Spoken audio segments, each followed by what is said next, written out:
Welcome back. We are your Emerald Coast Relocation Team, and in this video, we're going to cover 5 topics of why or why not Pensacola, Florida is thriving. All right, let's go.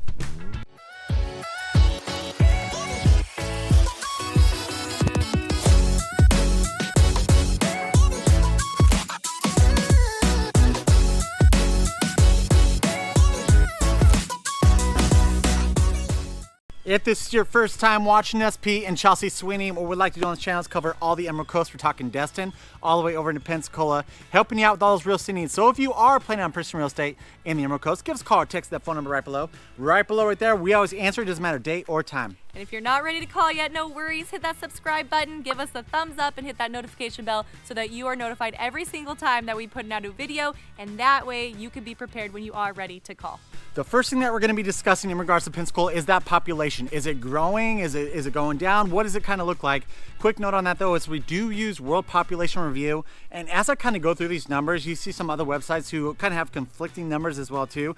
I'm just based off World Population Review, and that's why we're seeing these numbers that we're going to talk about right now. All right, so 1970, let's talk about our peak. 1970 was the peak for Pensacola. It was about 59,500, and that was kind of like, gosh, how many years ago is that now? Oh my God, God, I'm like 30, 52, 53 years ago, okay, yeah. That's as high, that was like the peak for Pensacola in a long time. Then we hit 2020 where we had another high point, and that got us to 54,400, which still didn't beat 1970, which was however many years ago. And then we've kind of been on a steady decline, leading us into 2023 at 52,300. Yeah, and so the reason that I wanted is to state that this is World Population Review. If you just Google like Pensacola's population, I saw something where it said that there was like an increase from 20 to 2021 up to 59,000. According to World Population Review, that is not correct. So it just depends on what resource you are pulling these numbers from. But it's crazy to think that all the way back in 1970 is when Pensacola pretty much had the largest population, and now it's kind of on a slow decline. We'll kind of see what happens with that. We'll see if that, because I mean, World Population Review, they have it trending to go down. We'll see if that does eventually start to go up. I think a big reason for this though is a lot of people are moving to the outskirts of Pensacola, right? And so you have Pensacola, and a lot of people are kind of looking at it, and we're actually going to dive in a little bit deeper on this, but like all these newer areas are popping up. These cities are putting a lot of money into new developments and stuff like that, and so they might be moving on the outskirts. A few quick cities that might be gaining some of the population from Pensacola is like Milton, Florida, which now has an 11,000 person population. That is up 7.52% since 2020. So there's one that's kind of gaining some population. Are they coming from Pensacola or elsewhere? I don't know. Kind of what we're seeing on the ground is that they are kind of moving out of Pensacola to these outlying areas. Another place that is growing where people want to be a little bit closer to the beach is Gulf Breeze. And Gulf Breeze, so like the population of Gulf Breeze currently is 6,833 people, and that is increased 7.76% since 2020. So these two cities are definitely gaining in popularity, and we actually know some people who did move from Pensacola over into Gulf Breeze because they want to be close to the beach. They think that a lot of newer stuff is going to be happening in Gulf Breeze. Navarre also might be seeing some of that population come as well. Pace, so a few of these outlying cities are seeing a little bit more population gains as opposed to Pensacola, which is going down a little bit. Okay, so that leads us into the second thing that we're going to be talking about, and that is development. Yep. Now here's a pain point that we have actually talked about in a few of our prior videos is development really isn't happening in Pensacola. A lot of the outlying areas, which is why they might be getting some of the population, that's where it's developing. So if we're talking like, okay, so Perdido Key is actually technically considered a part of Pensacola. I think that's where a majority of your development is happening, and a lot of that is your attached family products.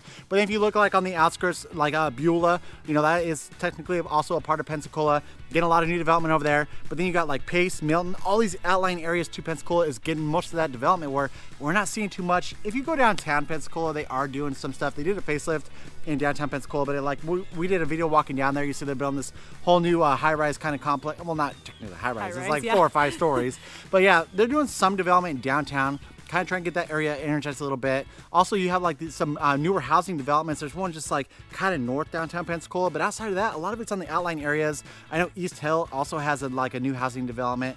Outside of that, it's just pretty much you got onesie twosies. A lot of people who are taking these houses, they're popping the tops, scraping them, building something new. Not too much development happening in Pensacola. The other thing I will say about development is, guys, I tried to geek out and get into like Escambia's, like, I love looking at like their development maps or even proposed like permitting and things like that. Escambia County is so rough when trying to go in there and like look up a map. Like I want to know what's proposed, what's being approved, what got shot back. Like, oh no, I don't know about, and then find out a little bit about why those things aren't going through. Couldn't find any of that for you. However, I was very easily able to find Santa Rosa, which is going to kind of include those outer cities that Peter's talking about.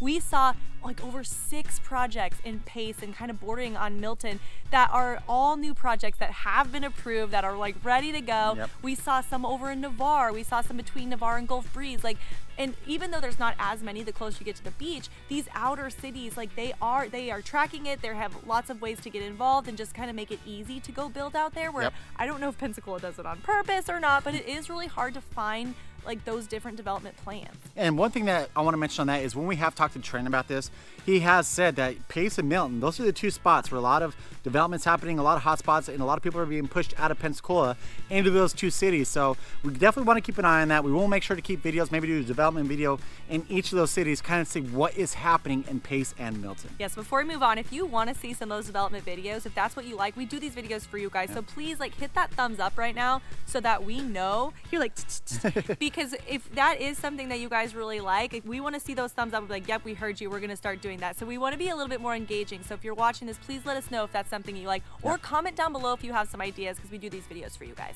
Now, before we get to the next topic, at the very end of this video, we are going to throw out a couple questions for you, because we actually haven't told you whether or not we think that it's thriving or not. So we're going to throw out a couple questions, maybe even give you our personal opinion, so you're going to want to stick around till the end. All right, the third topic we're going to be covering is schools with Pensacola. So we like to use niche.com. There's a lot of different ways you can kind of dive into this.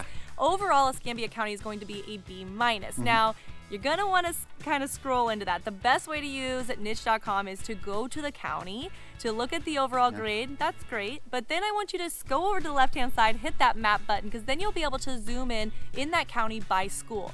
I will say majority of the schools in Pensacola are going to be closer to a C rating, but there are some in there that are also B. We also heard in some areas that the neighborhood is developing a little faster than, say, the school systems are keeping up. So we are seeing still a lot of private schools or different types of school options like homeschooling or Montessori schooling that we are seeing that are a little bit more popular in some of our affluent neighborhoods. All right, the 4th topic that we want to discuss is the real estate. What is the real estate looking like over in Pensacola? I don't know why I say over in Pensacola, here in Pensacola. And first things first, let's talk about that median estimated value. Why am I doing that instead of the median sales price? Because if you're living in Pensacola, you want to know if your property values are going up or if they're going down. The overall median estimated value is actually a little bit above $289,000. The question is it going up or is it going down? It is actually going up. Year over year, we're talking September of 2022, over into September of 2023, it's up 3.6%. So it's good to know that your property values are still going up a little bit year over year. Now let's break it down into single family. What is single family looking like? Single family median estimated value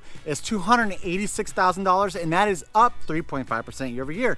Also a good thing to know. Now let's go over your attached products. Median estimated value of right around $450,000, and that is actually up 7.2% year over year. A big reason for this is the Perdido Key area. That area is developing like crazy. You have a bunch of pretty much like luxury condos going in over there. That's why that number seems like it is so much higher than your single family products. So before we move on from real estate, especially if you're kind of newer to this area, I did want to give a little disclaimer here, because I can hear it now. You're gonna like, what do you mean, Chelsea? We can't find anything for around that cost.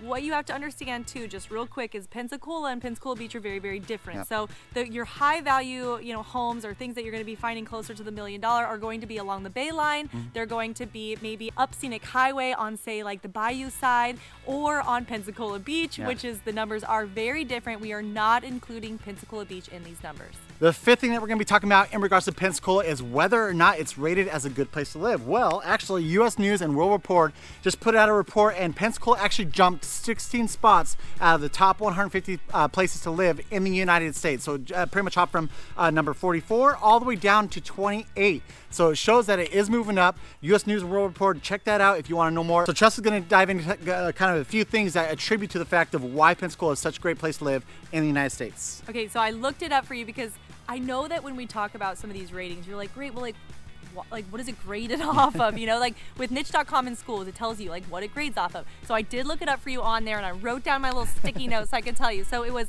value of living there, quality of life living there, health of the job market, which I think is very important. Yeah, super important. People wanting to move there is one thing that they grade off of, but also how many people do actually move there. So Yeah. I do think it's pretty encompassing. Some of it's obviously going to be subjective of like, you know, people like what their quality of life Yeah. is, but that is so important to hear from the people who live there. Now, this is not the only place that Pensacola ranked. Now, this is 150 places or 150 Cities in the United States, yeah. 13 Florida cities actually made the 150 list. Yep. Only 5 of them beat Pensacola, which means that if you break that down, that Pensacola is the 6th best place or best city to live in Florida overall. Yeah. So that is so exciting, especially because, you know, we do have a property down in South Florida and we always get the Sarasota, right? We hear it all the time. Like, Yep. where should we be? Up in the Panhandle or should we be down by Sarasota? I will say Sarasota is higher on the list. I'm so bummed about it. However, we are seeing that people who moved to Pensacola are not regretting it, and it is and has jumped 16 spots. All right, so the big question that you probably wonder now is Pensacola thriving? I mean, ultimately, we're going to leave it up to you guys. We gave you the facts. Let us know whether you think it's thriving. I will say that I think Pensacola is kind of stagnant. Yeah. Pensacola Metro is thriving. Because that's where yes. you kind of encompass a few of these other cities that are growing like crazy. I think the Pensacola Metro area is thriving like crazy. We'll see if that kind of helps Pensacola out, lift it up as a city. Yeah, and then also stick around, guys, because we're going to be covering another big topic that could take Pensacola to the next level. Yep. That is going to be the 9 Mile area. So stick around. We're going to be talking about whether or not. So subscribe now, hit that thumbs up, hit the notification bell, because we're going to be covering some of the things that could change everything about this video. And of course, guys, if you are planning on purchasing real estate here in the beautiful Emerald Coast, give us a call or text that phone number right below. Right below right there. We always answer. It doesn't matter day or time. Until next time, we love you. Bye.